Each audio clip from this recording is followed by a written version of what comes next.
జై జీపీటీ, జై జీపీటీ, జై జీపీటీ, జై జీపీటీ. మాసప్ బ్యాంక్ విద్యార్థుల ఐక్యత, మాసప్ బ్యాంక్ పాలిటెక్నిక్ విద్యార్థుల ఐక్యత. వరకు మనం ఇక్కడనే ఉంటాం, డాన్స్ చేస్తాం. థ్యాంక్ యూ తమ్ముడు సురేందర్ యాదవ్. నేను అమూల్యమైన స్పీచ్ ఇవ్వాలని చెప్పి కోరుకుంటున్నాను. రీసెంట్ గా జాయిన్ అయిన ఫ్రెష్ స్టూడెంట్స్ అందరికీ స్వాగతం సుస్వాగతం పలుకుతున్నాము. ముఖ్యంగా ఎంతో మంది అతిరథి మహారథులు ఈ కాలేజ్ నుంచి బయటకు వచ్చారని చెప్పి ఈ సందర్భంగా నేను గర్వంగా చెప్పుకుంటున్నాను.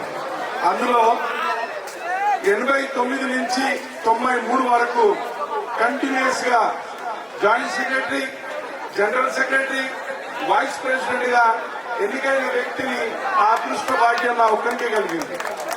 స్టిల్ ఆ రికార్డు ఈ రోజు వరకు కూడా ఆ రికార్డు ఎవరు బ్రేక్ చేయలేదు.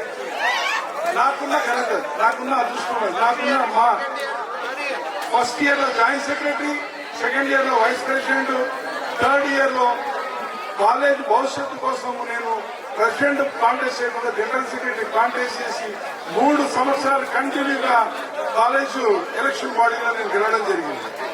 అది నా అదృష్టంగా భావించాను. అంతేకాకుండా ఒక చారిత్రకమైన ఘట్టాన్ని మీతో నేను షేర్ చేసుకున్నాను. మీ హాస్టల్లో ఉన్న వర్కర్స్ ని దాదాపు 25 మందిని పర్మనెంట్ గా చేయించిన ఘనత మాట్లాడుతున్నారు.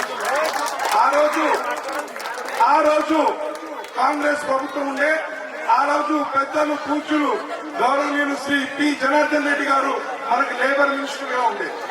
ఆ రోజు మేము ఇక్కడ ఇదే ప్రాంగణంలో మేము 5 రోజులు హంగర్ స్ట్రైక్ చేసినాం. 5 రోజులు నిరాహార దీక్ష చేసి మేము ఆ వర్కర్స్ కి మేము పర్మనెంట్ చేయడం జరిగింది. ఈ రోజు వాళ్ళు కూడా రిటైర్మెంట్ అయ్యారు. కానీ ఒక 25 మందిని మేము గవర్నమెంట్ ఎంప్లాయీ కావాలని గుర్తించి వాళ్ళకి మేము భవిష్యత్తు ఇవ్వడం జరిగింది. అది మాకు జరిగిన కాదు. ఈ రోజు నేను పాలిటెక్నిక్ నుంచి చాలా పొందిన, రాజకీయంగా చాలా ఎదిగిన, రాజకీయంగా కానీ ఇప్పటికి కూడా చాలా ఎదిగినారంటే ఈ రోజు నాకు పునాదులు ఈ యొక్క గవర్నమెంట్ పాలిటెక్నిక్ కాలేజ్. మా ఇల్లు కూడా ఇక్కడ సమీపంలోనే ఉన్నాం. మేము దయచేసి ఈ కాలేజ్ నుంచి మీరు మంచిగా భవిష్యత్తు మంచి డిసైడ్ చేసుకుని వెళ్ళాలని నేను అందరితో కోరుకుంటూ నాకు ఇచ్చిన అవకాశానికి పెద్దలు సభ మీద పెద్దలందరూ కూడా ధన్యవాదాలు తెలియజేసుకుంటున్నాను. థ్యాంక్స్.